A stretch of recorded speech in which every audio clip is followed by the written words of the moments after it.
Om Swastiastu, Om Awudanamastu, Namo Siddham.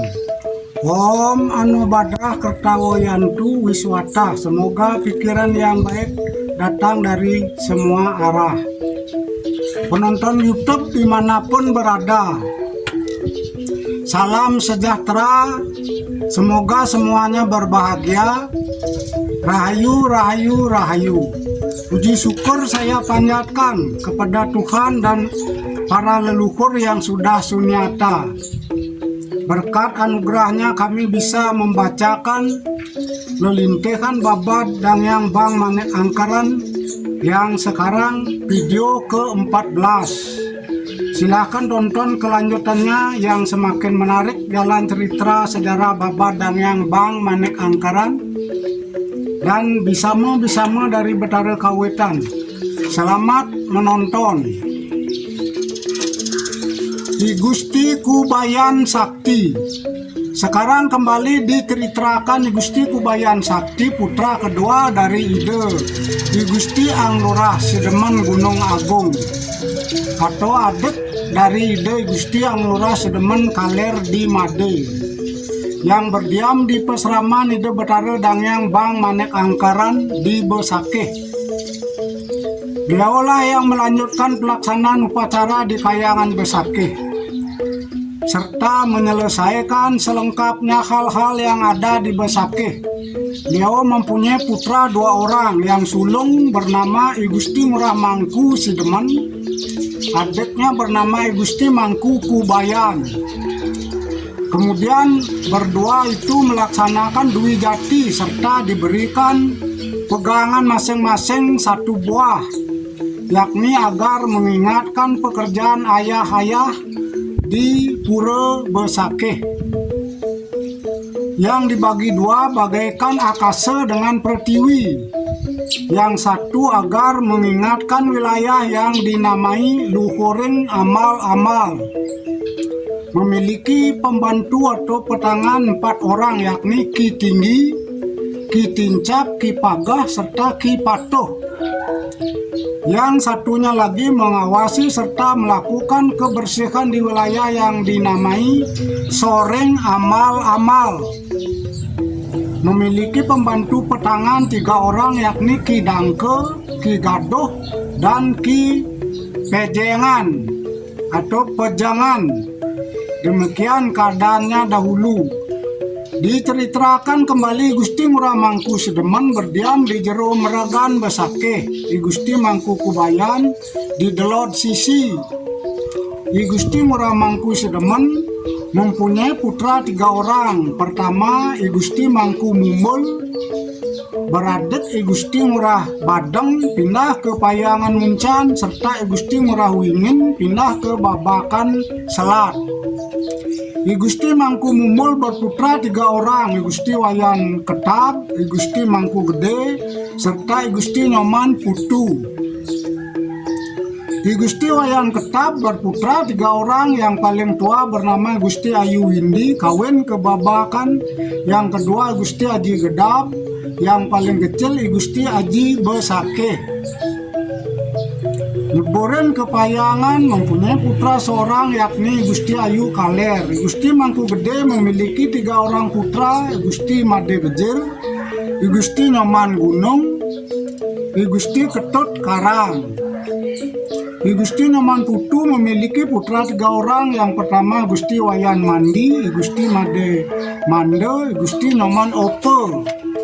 Diceritakan I Gusti Ngurah Badeng memiliki 2 orang putra, Gusti Made Rentang memiliki putri 1 orang bernama Gusti Ayu Rateh, keceburan dengan bersuamikan I Gusti Aji Besakeh.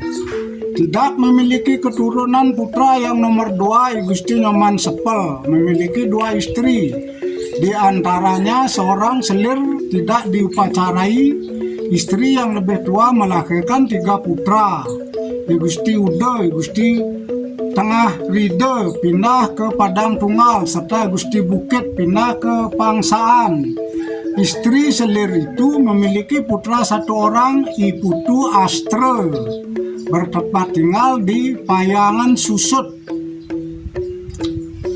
Diceritakan I Gusti Ngurah Wingin memiliki putra 4 orang, I Gusti Ngurah Lengar, I Gusti Ngurah Butuh, I Gusti Made Daya, I Gusti Nyoman Temu tidak memiliki keturunan. I Gusti Ngurah Lengar mempunyai 1 orang putra, I Gusti Wayan Atur.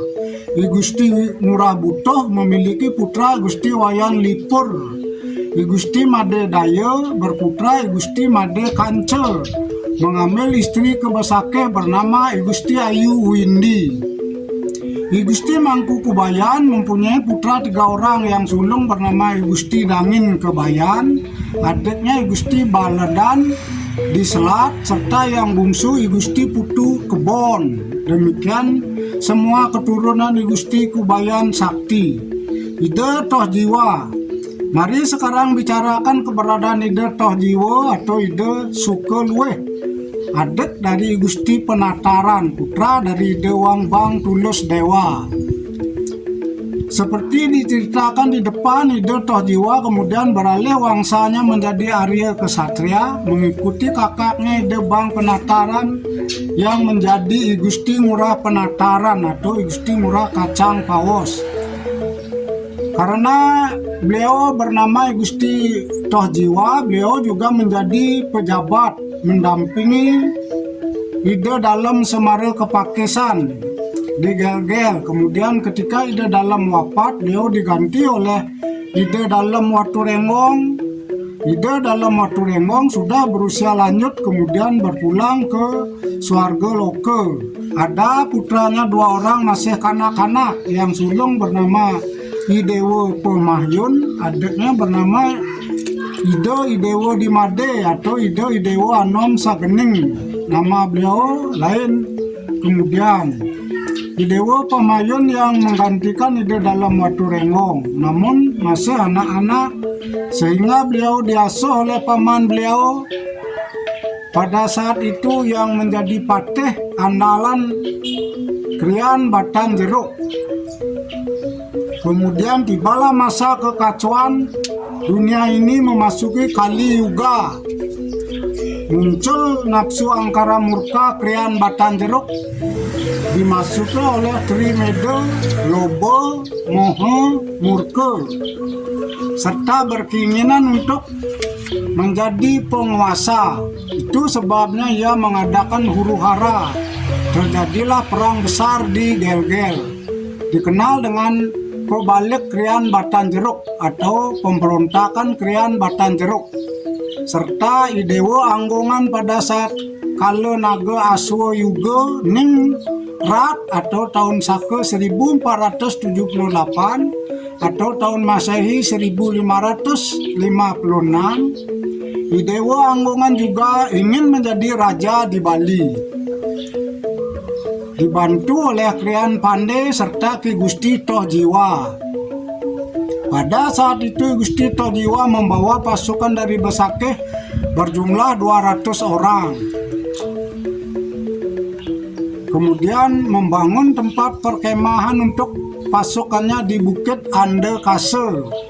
Sebelum menghadapi peperangan, beliau mandi di Buatan, beliau di hulu, pengiringnya di bagian hilir.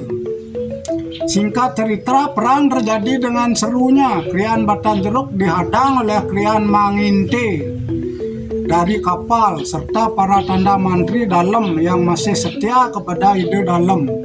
Lalu kalahlah Krian Batan Jeruk, lari ke Bongaya dan dibunuh di Jungutan Bongaya. Krian Pandey Basa sementara itu menyerahkan diri kepada Krian Manginte, mengetahui akan tibanya hari untuk gugur di medan laga.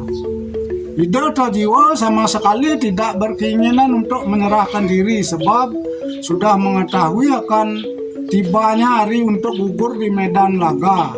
Itu sebabnya Ide Gusti Toh Jiwa kemudian berperang tanding melawan Krian Ngente yang mempergunakan senjata tombak Ki Baru Gudug.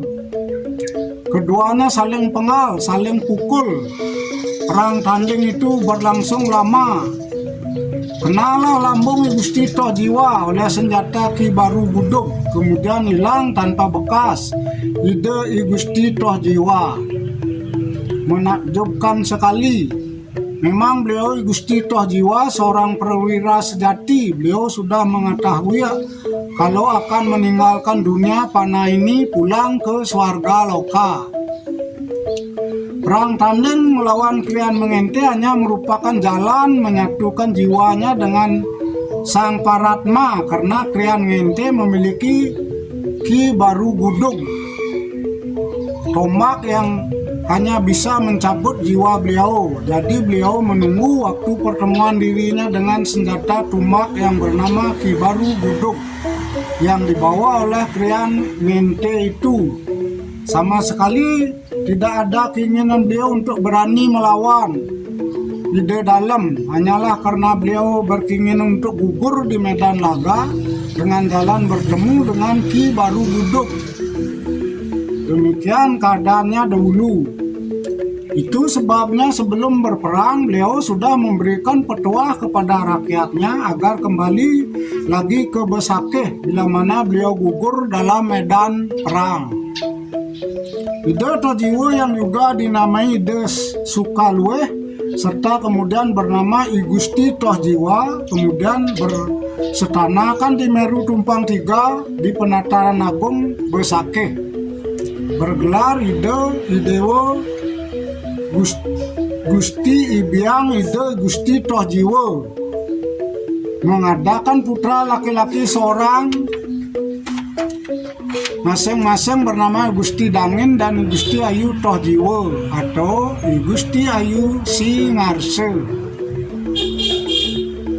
Gusti Dangin berputra 3 orang. Gusti Toh Jiwa Babakan diperintah oleh Gusti Ngurah Sidemen berdiam di Selat, Gusti Tangkup di Padang Haji, dan Gusti Alit Tabole di Tabole. Gusti Toh Jiwa Babakan di Selat memiliki putra 5 orang, Gusti Nitya, Gusti Mendem, Gusti Danu, Gusti Tilas, serta seorang wanita, Gusti Loh Putu Sari. Gusti Tangkup di Padang Haji menurunkan Gusti Padang Haji, Gusti Pejen, serta Gusti Taji. Demikian kisah keturunan Ide Toh Jiwa. Putra kedua Ide Wangbang Tulus Dewa. Ide Singarse, seperti yang sudah disampaikan di depan, putra Ide Wangbang Tulus Dewa yang berbungsu Ide Singarse masih mempergunakan gelar kebrahmanan beliau sampai kelak di kemudian hari, serta keturunan beliau memakai ide bagus, berdiam di banyak desa-desa di sekawasan Pulau Bali. Demikianlah ceritanya Ide Singarse, putra bungsu Ide Wangbang Tulus Dewa. Dan demikian pula cerita keturunan Ide Wangbang Tulus Dewa, putra Ide Dangyang Bang Manik Angkaran yang terpencar di seluruh pelosok Pulau Bali. Demikian juga kami ceritakan perjalanan waris Ide Bang Tulus Dewa yang kemudian menjadi Terah Arya Wangbang Sidemen. Bila ada yang tidak berkenan di hati, saya mohon maaf dan terima kasih atas perhatiannya. Sekarang saya sinep untuk Parama Santi. Om Santi, Santi, Santi, Om.